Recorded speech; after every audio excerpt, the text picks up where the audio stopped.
Bonjour Nicolas Bay. Bonjour. On commence par une image, celle de François-Xavier Bellamy, la tête de liste républicain. Hier, il s'est déplacé devant Sciences Po pour dénoncer les blocages. Il a aussi discuté, dialogué avec Louis Boyard, l'insoumis. Est-ce que c'est courageux de sa part de venir devant cette institution, de tenir tête aux étudiants et puis dénoncer l'instrumentalisation des insoumis sur cette question ? Oui, c'est méritoire d'y être allé. Nous avons eu l'occasion avec Marion Maréchal de nous exprimer déjà largement sur ce sujet. Mais est-ce qu'elle pourrait y aller, elle, physiquement ? Oui, bien sûr, elle aurait pu y aller.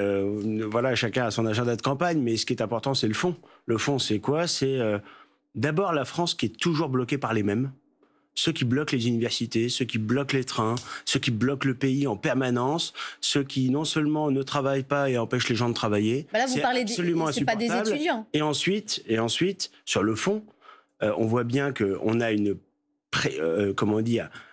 on a Sciences Po, une grande école française qui est prise en otage par non pas des militants de la cause palestinienne. On peut évidemment avoir de la commisération, de la bienveillance pour les populations palestiniennes. Parce que je me permets de vous interrompre. Le soutien du Hamas. Oui, en quoi c'est choquant de voir des étudiants finalement qui sont notamment dans les sciences politiques et bien de s'engager, de soutenir la cause palestinienne qui par ailleurs est une cause tout à fait légitime. Mais d'abord, tous les étudiants ont le droit de s'engager en politique.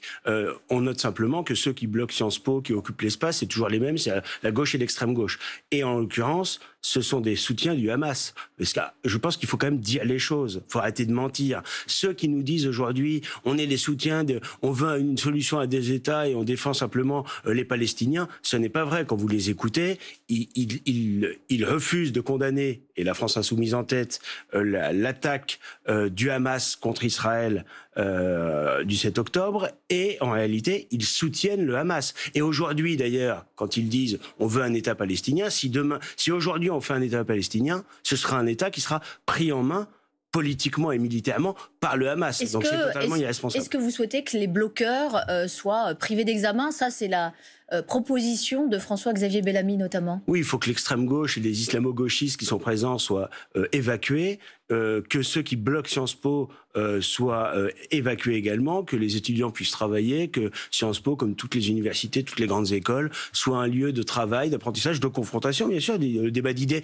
doit avoir lieu, mais pour qu'il y ait un débat d'idées, eh bien, il faut justement que les lieux soient pas totalement pris en main par l'extrême gauche, avec l'impossibilité que s'exprime toute autre opinion. Parce que c'est de ça dont il s'agit aujourd'hui. Hier, Marion Maréchal présentait sa liste à la presse. Sarah Knafo occupe la 3e place.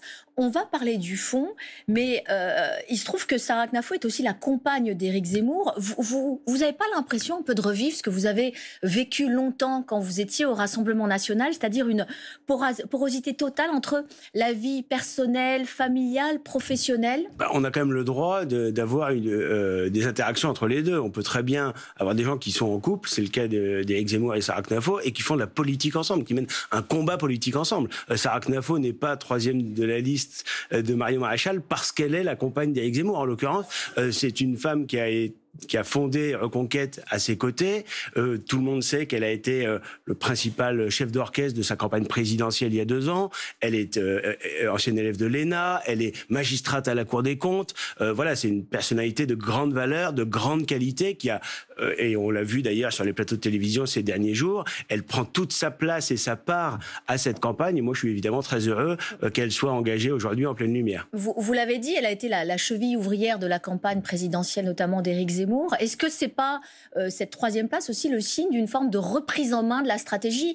On sait qu'il y a des divergences d'approche, que la stratégie de Marion Maréchal, c'est plutôt de tendre la main au Rassemblement national, alors que celle d'Éric Zemmour et de Sarah Knafo, c'est plutôt de taper dessus. Non, mais vous savez, c'est pas contradictoire. D'abord, dans un mouvement politique, on est d'accord sur l'essentiel, sur le fond. Ça, je pense que tout le monde peut nous en faire le crédit. On peut avoir une réflexion, des débats sur la stratégie. Comment s'adresser à ces électeurs de droite, que ce soit ceux d'ailleurs qui sont encore au RN, ceux qui sont encore à LR, et qui finalement sont trahis par ces partis-là. C'est le but de Reconquête, c'est de fédérer sur l'essentiel, sur le fond, les électeurs de droite pour défendre un projet de préservation de notre identité. C'est quand même marcher sur une jambe bancale. Non, pas du tout, pas du tout. Quand on avance, l'un avance plutôt vers la droite, l'autre plutôt vers la gauche. Non, mais les choses sont très claires s'agissant du Rassemblement national. On ne va pas dans la même direction. direction. Nous, à la fois, évidemment, nous disons à leurs électeurs qui sont nombreux, qui partagent pour beaucoup d'entre eux notre vision. Ils défendent une vision civilisationnelle de la France et de l'Europe. Ils voient que la menace du grand remplacement est bien réelle. Pour un certain nombre d'entre eux au moins, ils veulent plus de liberté économique, valeur travail, moins d'assistanat. Ils sont plutôt sur les positions de Reconquête que sur celles défendues par le RN ou par ses dirigeants. Et même sur un certain nombre de sujets, je pense au conservatisme sociétal, ils n'en peuvent plus du wokisme, de la propagande LGBT, etc. Donc, c'est normal qu'on veuille s'adresser à ces électeurs-là. Notre adversaire, c'est Macron, c'est von der Leyen, et on peut battre von der Leyen demain au Parlement européen. Le LR et RN sont des concurrents. Nous assumons donc... Donc vous n'êtes pas complémentaires, comme le dit Marion Maréchal. On n'est pas complémentaires. Donc vous êtes plutôt sur la ligne d'Éric Zemmour. On est concurrents, nous avons des éléments de différenciation, mais pour nous, les adversaires prioritaires, c'est Macron et von der Leyen. Et la plus-value, la force de Reconquête dans cette campagne européenne, c'est justement d'être dans l'alliance avec les conservateurs et réformistes européens, des partis qui sont au pouvoir en Italie, en Finlande, en Suède, mais en Tchéquie. Mais voyez, vous parlez justement de ce groupe-là. Qui peuvent déplacer le centre de gravité du Parlement européen et sortir du bloc majoritaire socialiste. Vous parlez de ce groupe-là, le groupe des macroniste. Conservateurs et réformistes européens. Effectivement, c'est le groupe où siège notamment le parti de Giorgia Meloni. Que dit le RN? Le RN, il dit que justement que la présidente du Conseil italien, elle a une politique migratoire trop laxiste. Donc les durs, c'est le RN, c'est pas Reconquête. Non, je vous signale que le RN a voté la loi Darmanin qui aboutit à avoir 10 000 régularisations supplémentaires chaque année. C'est pas Éric Zemmour et Marion Maréchal qui disent que l'islam est parfaitement compatible avec la République, c'est Marine Le Pen. Donc je pense qu'ils ne sont pas en situation de donner des leçons de fermeté. Giorgia Meloni... Et Giorgia Meloni qui s'affiche avec Ursula von der Leyen, non, mais ça n'a rien à voir. avec la présidente de la Commission. Non, mais quand vous êtes chef ça veut dire que l'Europe, elle y prend goût. Hein. Non. Quand on est chef de gouvernement, on a des relations institutionnelles avec la présidente de la Commission européenne. Giorgia Meloni, encore tout récemment à la télévision italienne, a rappelé qu'elle était en désaccord total avec Ursula von der Leyen. Notre objectif dans cette campagne européenne, avec les Italiens de Fratelli d'Italia, c'est justement de battre von der Leyen, d'éviter d'avoir 5 années supplémentaires avec von der Leyen. Et on peut faire basculer le centre de gravité du Parlement européen pour empêcher le pacte vert, c'est-à-dire l'écologie punitive qui tue notre industrie et qui tue notre agriculture, et pour empêcher le pacte migratoire qui organise notre invasion et la répartition des migrants. Et je termine sur Giorgia Meloni. Elle a pris beaucoup de mesures contre les ONG, les mafias de passeurs, pour rétablir des relations bilatérales avec la Tunisie, avec l'Égypte, pour empêcher l'immigration clandestine. Le problème, c'est qu'elle est seule. Quand l'Ocean Viking arrive sur les côtes italiennes, Meloni, elle a le courage de dire non et de refuser que les migrants arrivent sur le sol européen, quand Emmanuel Macron et Gérald Darmanin accueillent à Toulon l'Ocean Viking. Je reviens à la campagne en France. Sarah Knafo, dans son premier meeting, elle a ciblé Marine Le Pen. Elle dit qu'elle n'a plus le feu sacré, qu'elle se banalise.